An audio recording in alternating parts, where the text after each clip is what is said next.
Today on the show, I'm going to dive into 10 things that we need to stop doing on Instagram today to get our grids aligned with our businesses, our brands, and really start using it as an app that feels good again.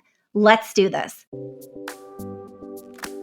You're listening to the Girl Get Your Face Off a Bus Bench podcast, where we invite you to check your ego at the app, grab a cup of coffee, and get ready to dive into all things real estate marketing, social media, friendship, hardship, love, money mindset, and all the things that celebrate you as a badass boss babe. We're here to encourage you, show up for you, give you a loving kick in the pants when you need it most, and be your soft place to land on the hardest of days. So pull up a seat at our table and get ready to be inspired and start living your best life by design. Welcome to the Girl Get Your Face Off a Bus Bench podcast. We are so excited you're here. Okay, girls, let's dive in.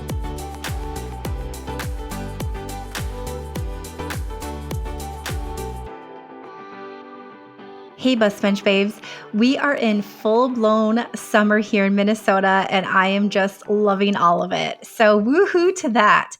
So if it sounds a little bit different today, it's because I'm in my office. So it might be a little more echoey. My apologies, but I wanted to really just take advantage of the sunshine coming in my windows and really soak this up. So I'm going to dive into my top 10 things you need to stop doing on Instagram today, things that are no longer serving anyone, and to maybe get us on the app in a little bit more of a healthier way.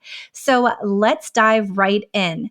So the first thing that we need to stop doing on Instagram right away is stop fearing that algorithm. So you've heard me say this before, that algorithm works for us.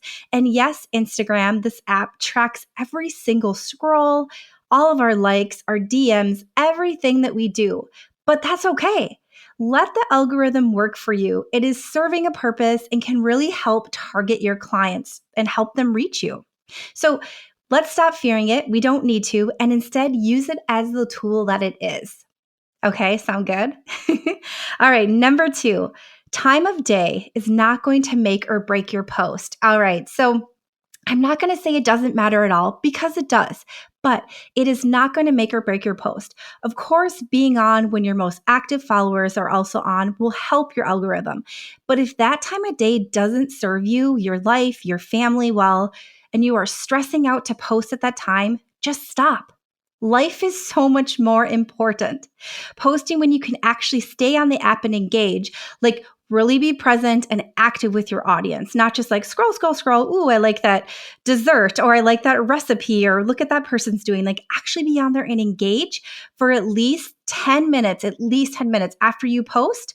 Like that is the most important time to be there. It'll be so much more effective. I struggled with this one for such a long time, but I have tried again and proved myself wrong on so many dang occasions. Seriously, let me just chat about a couple examples here. So, posting in reels and that sort of thing. And I always sort of test things out on my personal page and play around for the team.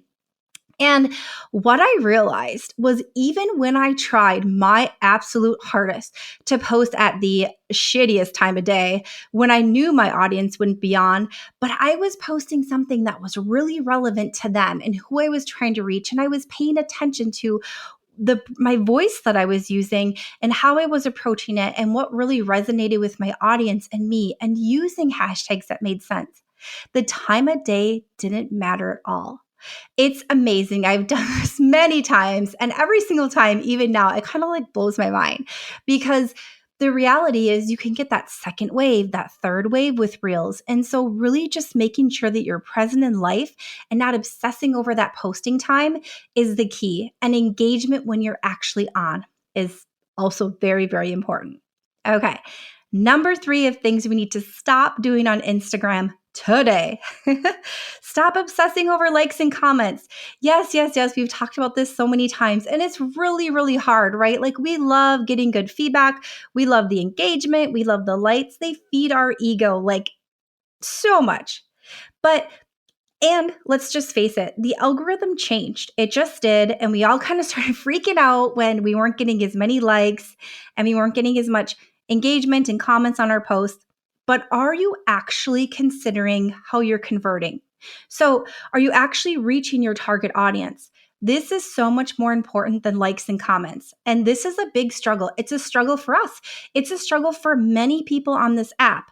But what is your actual return on investment when all is said and done? Do you have no idea? If not, make a plan to start paying attention to your analytics. Collect what posts are being seen the most, who they are actually reaching, and how they're converting. If it's not working, it's time to shift gears. So, if your posts are reaching an audience that really has nothing to do with what you're trying to do, but you're getting a lot of likes, maybe you're wasting a little bit of time there. But then if you post something and you get like 10 likes, but oh, you got a phone call, or your friend of a friend said, hey, I saw that and I really loved it, and starts a conversation with you, that is where the ROI is. So really start paying attention to that and stop obsessing over likes and comments. Number 4, stop using the app as a crutch or a distraction for real life. All right. Slow your scroll is really how we should have started this one. Limit your time. Log out of the app if you need to. Whatever you need to do to get into the real world and off your phone is where you're going to win. Using it as a distraction and the excuse of, I need to be on this app because I'm working. I see you. Been there, but you're not working. You're just scrolling aimlessly and wasting time, and it's sucking time out of your life, your real life. How many times a day do we hear someone say they don't have time? Anyone sick of hearing this? We all have the same amount of hours in a day, right? And let's face it, a lot of us are wasting a lot of that time. And so, how we're using the app and how much time we're spending on it really, really matters. And apps are so good at sucking us in, just the same way TV is. They're made to do that. They want us on there. We are rewarded for the more time we spend on them. But that doesn't mean you need to be on them that much. Ask yourself, how much time am I really wasting here? There are apps that can track this if you just really have no idea. And you can even be notified on your phone. My iPhone tells me my screen time usage every single week. And if you're spending a lot of time on there and you're feeling like you never have time, it might be time to start considering using a platform like one of those to really track this and see where your time's going. And if you keep telling yourself you don't have time and you keep feeling like you don't have time, this is really, really maybe a good place to reevaluate where you're placing your time and how it's being used. So again, stop using this app as a crutch or a distraction for your real life. Real life is good. Go live it. Okay, number 5, stuck in a creative rut and have no idea what to post? Don't not post, okay? Stop not posting. Don't let this stop you. Use your own feed as inspiration. Go to the search bar and see what Instagram's algorithm is showing you. Like, it's there for a reason. Again, use this to your advantage. Set a time limit so you don't go down a rabbit hole you can't get back out of, but pull inspiration from there. So I'm not saying aimlessly scroll on this app. I'm saying go use it for the function that it is and pull information from there. What is your audience doing? What is resonating with them? What have you posted that created the most engagement? Where did it feel really good to post? Remember, you can pull inspiration and put your own spin on it and share something very similar without copying someone else. You are your brand voice, and you can use that in a different way. So don't copy, but use it for inspiration. Okay, if you're still a little bit stuck and you want a little more help here, head to episode 34 where I share what to do if you are stuck in a creative rut. It's a sure way to get you out of it and get you posting. Again, head to episode 34. All right, number 6, switch up those hashtags. Stop using the same old ones. The same old ones just won't cut it anymore. We have talked about this before on the show, but with Instagram's recognition technology, you'll actually be penalized for using the same ones over and over. And pro tip, make sure you aren't using hashtags that are banned or broken. Super important. Okay, number 7, you don't have to post in real time, so just stop doing it. I mean, if it works for you occasionally, fine, but you don't need to. So go ahead and snap the photo, jot down a note about a post if you think of it, and save it for when you're ready to head to the app. Posting in real time isn't nearly as important as living real life. And it's not going to make or break a post or be that important. I can't honestly think of any time where it's just absolutely so important that you post in that immediate moment. If you're sitting across the table from friends and one of them inspires you, are you really going to pull out your phone and post about it? I mean, maybe not. Maybe just like live in that moment and see where it goes. Or if you're with your family on a Sunday morning and you're having breakfast and you're loving it and you want to create a reel of like what your Sunday looks like, you don't have to do it in real time. Enjoy that time with your family. If you're out showing homes with clients and you want to showcase what it looks like behind the scenes as a realtor, cool. If it's a Sunday, you can do that Monday morning. You don't need to do that when you're with your clients. Really live in real life and save that post for later. Number 8, stop only posting when you are selling. Goodness gracious. I cannot say this one enough. And this is something that we are seeing so much. And that like posting of that only home for sale or that sold sign or how you're going to help them win in this market or whatever, every single time you're trying to like sell and it's the majority of your post or every single post, that is not resonating with people. Building a brand is the ticket to success and a sustainable business. Showing up and selling every single time is a surefire way to get people to unfollow you or at least lose complete interest. Remember, we are building brands here, real brands, and they are what will sustain us through market shifts, recessions, and everything else thrown our way. I truly, truly believe this. Head to episode 62 where Beth and I dive into why you need a brand, like now in real estate or any small business, and episode 63 where I share exactly how to do it if you need a little bit of help here still. If you're feeling like you're a little bit confused on your brand voice or what direction you're going or what to post or how do I actually, as a realtor or as like running a real estate team, how do I actually do this? Again, episode 62 will share like why you need one and what that looks like. And episode 63, I dive into exactly how to do it. Okay, number 9, one of my favorites, present over perfection. Yes, yes, yes. Okay. We all have egos. We all have insecurities. We all show up in different ways. It's hard. There are very few people on this planet that enjoy showing up on video consistently or in their feed. And being present over being perfect is so, so important. Yes, Instagram is a beautiful place, but showing up as yourself, regardless if your hair is perfect or your outfit is spot on, is going to connect with your followers more than posts that are always perfectly curated. I have had this conversation so many times with other small business owners, other realtors, and other friends. Like, we don't have to be perfect to show up. Being present is really where it's at. I don't know about you, but my day-to-day doesn't look anything like a curated little box on Instagram, but I still have a real story to tell. I still have an audience to connect with, and I can still show up just the way I am.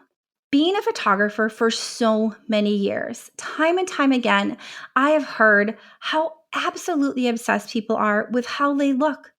If their hair is just right, if their shirt is tucked perfectly, or if I can make them look 5 pounds lighter than they actually are.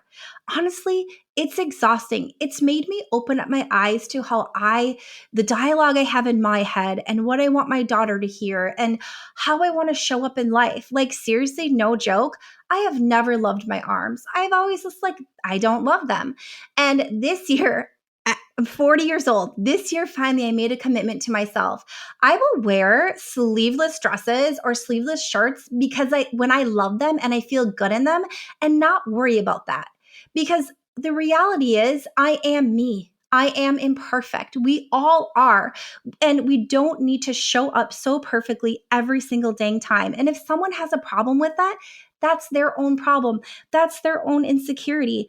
And there's nothing in life that's probably ever going to fill that. So let's lift each other up and just accept how we actually are.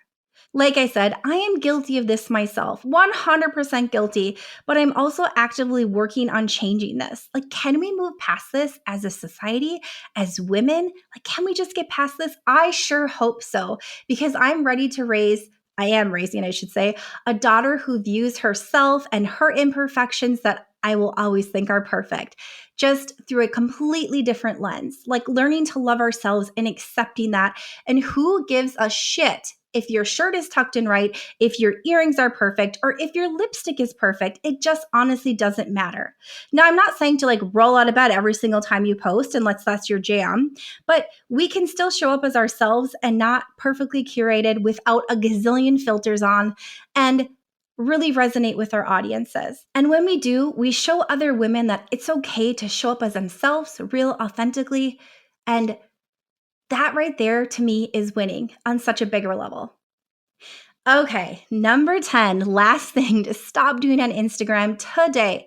And I have said this before, but I am going to say it again and again. Stop following accounts that make you feel like crap. Just stop. Unfollow. Today, take 5 minutes and go through your accounts, go through all the pages that you're following, and start unfollowing anyone that makes you feel even just a little bit like crap. So I know I probably sound like a broken record here, but this is one thing that I think is probably the most important for how much time we're spending on this app and how we are showing up on this app and how we are feeling less than, or our insecurities of like posting and not posting. And I don't think this is perfect enough. And look at this person is doing. Like, get rid of all that. Just unfollow it. Even if you don't know why it doesn't make you feel good and it just doesn't, unfollow it. I don't know about you, but I'm ready to like use this app more for inspiration and follow accounts that actually, when I look through, I feel good. I feel inspired. They're like people that I actually would want to hang out with in real life. So again, don't care why they make you feel like crap, how successful they are, or how close they are to you, family, I don't care, relatives, friends, business owners, it doesn't matter. If you hop on the app and see an account that makes you feel less than in any sort of ounce of a way, unfollow and don't look back. They aren't going to serve you or your algorithm in any good way. If you want to learn a little bit more about this and the importance behind it and why it actually matters, head to episode 5 where I dive into depth on this and share more ways to kickstart your Instagram and how this all plays into effect. Okay, so those are my top 10 things that we need to stop doing on Instagram today. Let's shift those grids. Let's shift those reels. Let's start feeling great and like this is a real community. Sound good? All right. Are you ready for change on this app? Because I definitely am. I hope you found this episode really, really helpful. And if you have more questions, hit me up on social. I would love to start the conversation at Bus Bench Babes. And I would love to know how you're incorporating this into your business and brand. So until next time, Bus Bench Babes, remember to keep your face off a bus bench and keep being the badass boss babe that you are. Okay, girls, are you feeling as inspired as we are? We're over here cheering you on because you just finished another episode of the Girl, Get Your Face Off a Bus Bench podcast. If you want more, head over to girlgetyourfaceoffabusbench.com for show notes and more episodes. And don't forget to subscribe and leave us a 5-star review. They mean the world to us and they're what keep us going. Girl, thanks for being here.